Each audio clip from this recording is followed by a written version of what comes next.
Hello friends, അങ്ങനെ നമ്മള് part 2 പോവാണ്. പാർട്ട് 2 എന്ന് പറഞ്ഞാൽ ഒമാൻ ടു സൗദി അറേബ്യ. അപ്പൊ നമുക്ക് പോകേണ്ടത് റിയാദിലോട്ടാണ്. ഇന്നലെ നമ്മള് ലോഡ് കയറ്റി വിട്ടു. അപ്പൊ ഇന്നലെ പേപ്പർ റെഡി ആയില്ല. രണ്ട് ബയാൻ, ഒമാന്റെയും സൗദിയുടെയും ബയാൻ റെഡി ആകാനുണ്ട്. പിന്നെ സൗദിക്ക് ഒരു പസ എന്ന് പറഞ്ഞൊരു സംഭവം ഉണ്ട്.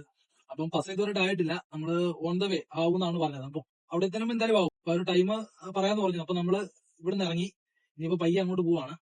അപ്പൊ നമ്മുടെ കൂടത്ത് ടോട്ടൽ 10 വണ്ടിയാണ്ടുണ്ട്. അപ്പം ഫ്രണ്ടിലും ബാക്കിലൊക്കെ ആയിട്ട് എല്ലാവരും പോകുന്നുണ്ട് കേട്ടോ. അപ്പൊ പോകുന്ന വഴി ഞാൻ കാണിച്ചു തരാം. ലോങ് പോകുന്നതുകൊണ്ട് കുറച്ച് സാധനങ്ങളൊക്കെ മേടിക്കാൻ വേണ്ടി ഷോപ്പിൽ കയറിയതാണ്. മെയിനായിട്ട് വെള്ളം മേടിക്കണം, പിന്നെ ചെറിയ സ്നാക്സ് എന്തെങ്കിലുമൊക്കെ മേടിച്ച് വണ്ടിക്കകത്ത് വെക്കണം. പാല് മേടിച്ചു, സ്നാക്സ് മേടിച്ചു, പിന്നെ വെള്ളവും മേടിച്ചിട്ടുണ്ട്. അപ്പൊ നമ്മുടെ ഫ്രിഡ്ജിന്റെ അകത്ത് എടുത്ത് വെക്കുവാണ്. സാധനം എല്ലാം മേടിച്ച് ഡീസലൊക്കെ അടിച്ച് വന്നപ്പോഴത്തേനും രാത്രിയായി. ഇനിയിപ്പോ നമ്മൾ നേരെ പോവാണ്. നമ്മൾ നേരെ തുമ്പ്രയത്തിൽ കൊണ്ട് വണ്ടി നിർത്തും. അവിടെ എത്തിയിട്ട് വേണം നമുക്ക് ഫുഡ് കഴിക്കണം, നമസ്കരിക്കണം. ആ സമയത്ത് നമ്മളൊരു വണ്ടിക്കാരൻ പുറകെ വരുന്നുണ്ട്. അപ്പൊ പുള്ളിയുടെ കൂടെ പോകാൻ വേണ്ടിയാണ്. സൗദിയിലോട്ട് ഞാൻ ഫസ്റ്റ് ടൈമാണ് പോകുന്നത്. അപ്പൊ നമുക്ക് വഴിയൊന്നും അറിയില്ല. അപ്പൊ അറിയാവുന്ന ആൾക്കാരുടെ കൂടെ പോവാണെങ്കിൽ പിന്നെ വലിയ ടെൻഷനൊന്നും ഇല്ലാതെ അങ്ങ് പോകാം. 10 മണിയൊക്കെ ആയപ്പോഴത്തേന് നമ്മൾ തുമ്പ്രയത്തിൽ എത്തിയിട്ടുണ്ട്. സലാലയിൽ നിന്ന് നമ്മൾ വണ്ടി എടുത്തെങ്കിൽ ഏറ്റവും സേഫ്റ്റി ആയിട്ട് വണ്ടി നിർത്താനും പിന്നെ ഫുഡ് കഴിക്കാനും നമസ്കരിക്കാനും ഡീസലൊക്കെ അടിക്കാൻ വേണ്ടി നമുക്ക് ആകപ്പാടുള്ള സ്ഥലം തുമ്പ്രയത്താണ്. ആദ്യമേ പള്ളിയിൽ കയറി നമസ്കരിച്ചു. നമസ്കാരം എല്ലാം കഴിഞ്ഞിട്ട് നമ്മൾ നേരെ ഫുഡ് കഴിക്കാൻ വേണ്ടി പോവാണ്. ഇപ്പൊ ഇവിടുന്ന് ഫുഡ് കഴിച്ചില്ലെങ്കിൽ പിന്നെ നമുക്ക് കഴിക്കാൻ വേണ്ടി അടുത്ത് വേറെ കടകളൊന്നുമില്ല. ഫുഡൊക്കെ കഴിച്ച് കുറച്ചു നേരം ഇരുന്നപ്പോഴത്തേന് നമ്മളെ കൂടത്തുള്ള വണ്ടി വന്നു. അപ്പൊ പുള്ളിയുടെ കൂടത്ത് ഞാൻ നേരെ പോവാണ്. ഡയറക്റ്റ് സൗദി ബോർഡറിലോട്ട് നമ്മൾ ഓടി പോകുന്ന ചോദിച്ചപ്പോൾ പുള്ളി പറഞ്ഞത് നമ്മൾ പോകുന്നില്ല, ഒരു 3 മണിക്കൂർ നമ്മൾ ഇനി ഡ്രൈവ് ചെയ്തിട്ട് എവിടെയെങ്കിലും കിടക്കും. കാരണം എന്താണെന്ന് വെച്ചെങ്കിൽ നമ്മൾ 3 വണ്ടി സലാലയിൽ തന്നെ ഉണ്ട്, ആ വണ്ടി വന്നിട്ടില്ല. അതുമല്ല നമ്മളെ സൗദി ബോർഡറിന്റെ പസ റെഡിയായിട്ടില്ല, അത് റെഡിയാകുന്ന സമയത്ത് നമ്മൾ അവിടെ എത്തിയാൽ മതി എന്ന് എന്നോട് പറഞ്ഞു.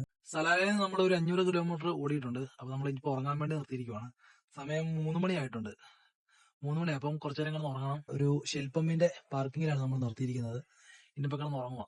Okay, by.